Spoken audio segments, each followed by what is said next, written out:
Hello and welcome to Cyber Ops Unmasked. My name is Keith Hales, the CEO of InfoSystems, and thank you for joining us today in our podcast series where we are talking about how to help organizations with their cybersecurity and really trying to demystify cybersecurity for most folks if it's a new topic or something that you're looking to maybe learn more about.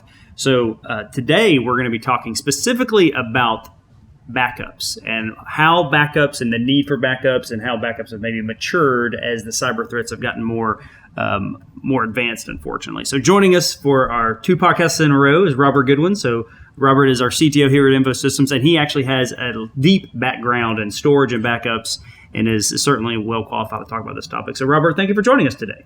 Thanks for having me back, Keith. Absolutely. So, all right. So let's back up. Let's back up here and talk about backups specifically to cybersecurity. So everyone knows they need backups for their systems, for their IT systems, for their servers and whatever else, because things happen. You lose a file, you accidentally delete a file, a server crashes, or bad things happen, and you need a way to restore the system.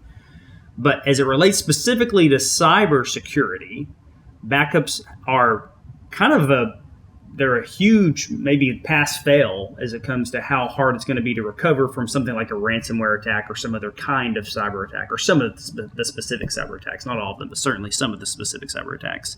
So help the audience understand why do backups matter specifically for cybersecurity threats? Well, really, it's all about getting in or ensuring that you have data to recover to. It's very similar to the need for server crashes and I've deleted my file, except for you have to think at a larger scale, because as the bad actors get in, the first thing they're doing is taking out all the data, right? That's usually the mission.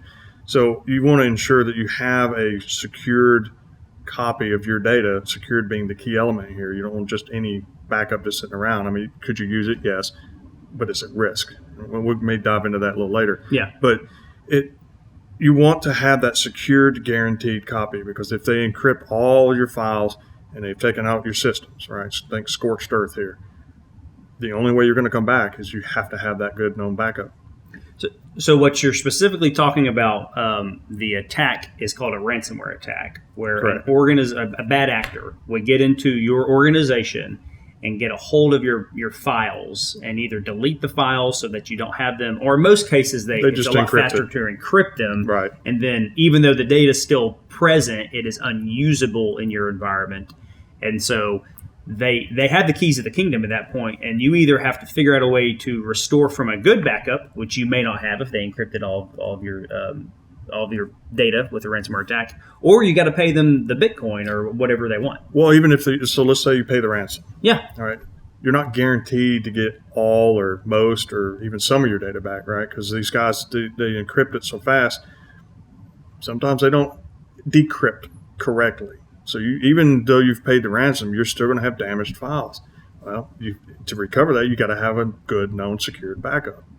So before we kind of leave that topic specifically to ransomware attacks and backups, even if, let's say, you do pay the ransom and let's say not everything, all the data wasn't corrupted and so you could restore from everything, that's usually not a fast process either, because the decryption process can take, we've seen customers where it take weeks. Absolutely. Weeks is the minimum, right? It could even take months depending on it. And here's another reason why. You don't know if there's still something left. Okay, so at the point of the attack, right? This is why it's good to have, a good scheduled, tested backup methodology. Because at the point, even if you pay the ransom and you decrypt and you get all your stuff back, you don't know that they're gone. Yeah, that's true. Right. So having a good, known, clean backup is almost preferable to just restore from that point because they weren't there. All right. So we got plenty to talk about, it sounds like, but let's dive into specifically that topic where if the bad guys are in your environment, they don't always ransom and encrypt all of your data right away. We've seen examples where folks have been in for weeks or months before they actually take an action that ransoms all their data. So who knows what kind of little time bombs they may have left behind in the data, even after you decrypt it, or what other data they've been able to exfiltrate or maybe commit fraud while they've been inside of your environment. And the ransomware is kind of the last step in their process, if you will. It's not the first one. Sometimes we've seen it go on for weeks or months before they actually take the ransom. Yeah, because generally what they want to do is they want to come in and they want to observe what your backup policy is.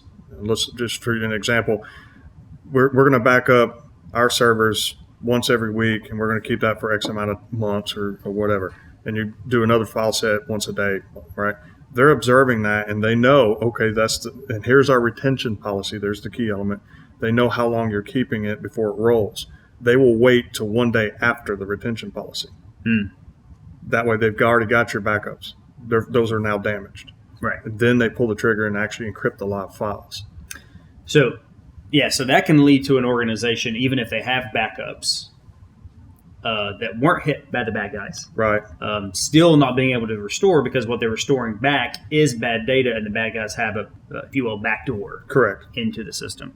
So that's making my blood pressure go up thinking about that ever happening to us or one of our customers. But let's try to move forward. So what types of backups are more secure? So help us understand, backups go all the way back to tape environments, and then we've had like local backups and external hard drives, and then what are preferable secure backups today?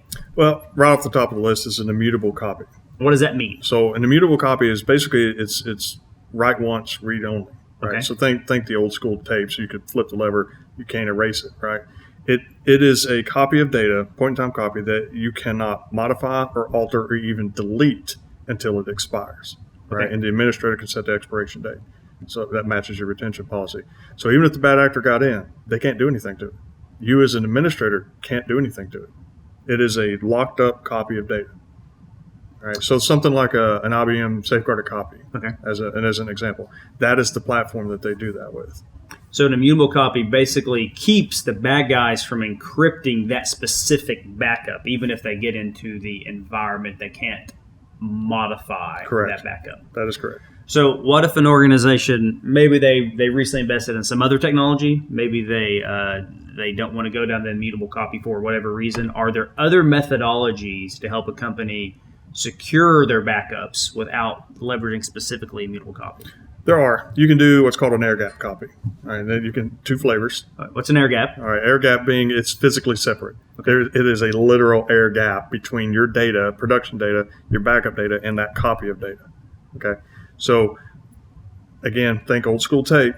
I have physically ejected the tape out, and I now have it in my hand. That is an air gap copy. The bad guys can't get to They it. can't get to it. All right, that's the whole point. Is that you have physically removed any network access to that copy of data. All right, that's what creates air gap. Now you can do that logically or physically, right? Physically being you take the data physically out of the systems and you put it somewhere else. You can do it logically by creating an area of the network that no one else really can get into except for that one communication point. Okay. It can be argued, well, you've left a path in. That is technically true if the guys are savvy enough, but it takes a lot longer to get there. They could technically get into a logical one. The most guaranteed way to save your data is the physical air gap.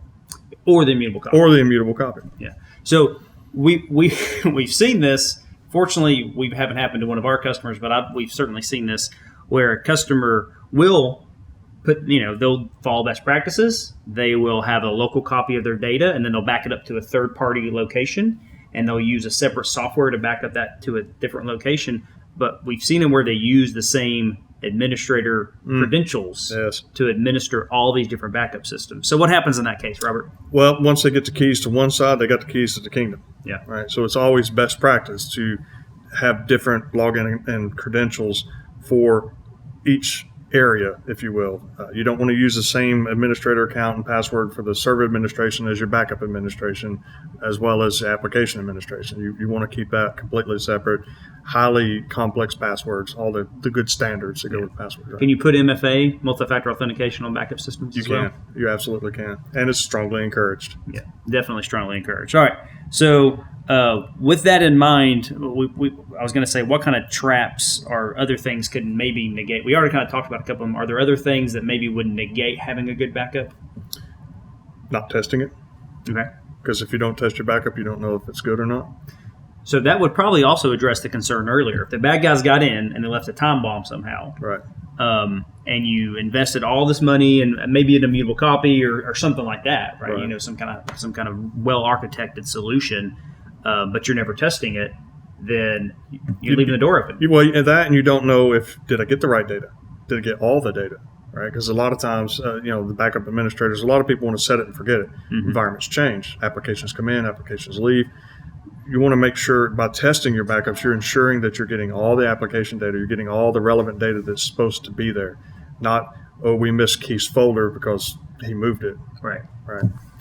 So, so testing, now that's something that they can do internally, or that's something, depending on relationships with a third-party provider, the backups themselves, the administration of them, the testing of them can all be items that could be outsourced, or they could find a partner to help them manage these things. Is that correct? Absolutely.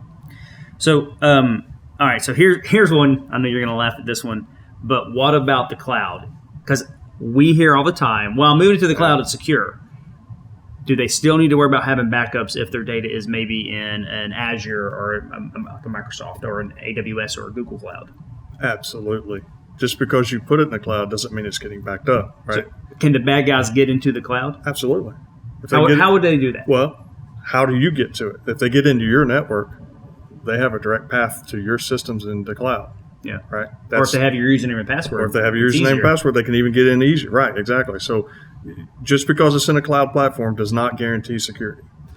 There are frameworks around hardening your cloud environment. Mm-hmm. Right, because really all a cloud is infrastructure as a service. Somebody else's servers. It's somebody else's box and somebody else's data center. You still have to do all the right things to make sure you're protecting your systems, your accounts, and your data.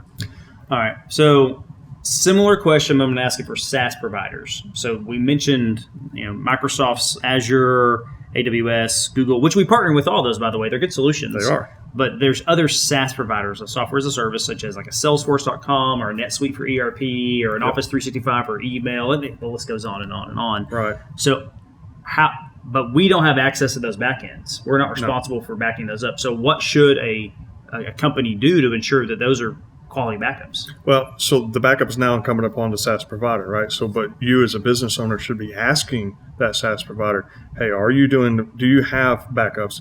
How are your backups done? Are they encrypted? Do you have proper cybersecurity things in place, right? These are the questions you need to ask your provider to ensure that the data that they have that is yours, right, that they control, is being protected. So something that some of our listeners may not be familiar with is called a third-party vendor assessment. So something that actually we do for our vendors, and we help some of our customers do it for their vendors as well, but it's effectively where there's a questionnaire that is sent to these outside providers to ask some of these questions and other questions as well, to be sure that these third-party providers are not exposing us or our customers to undue risk. Correct. So that's certainly something that we can help with, but it's my recommendation that all customers do that. If they're partnering with anybody, they should be asking these questions at a minimum. And I'm pretty sure for those that listen to our standards podcast, a lot of these standards that we mentioned actually have third-party vendor assessments as one of the items that they should be completing to meet those standards. Well, I mean, the SOC 2 Type 2, right? Yeah. That's a perfect example. That is one of the standards that is met, is you're questioning your third-party vendors appropriately to ensure everything's in order. Yeah. All right. Well, very good. Well, Robert, thank you for joining us. I think with that, we're going to wrap up the second episode of our Cyber Ops Unmasked. So thank you for joining us, and we look forward to you joining us next time.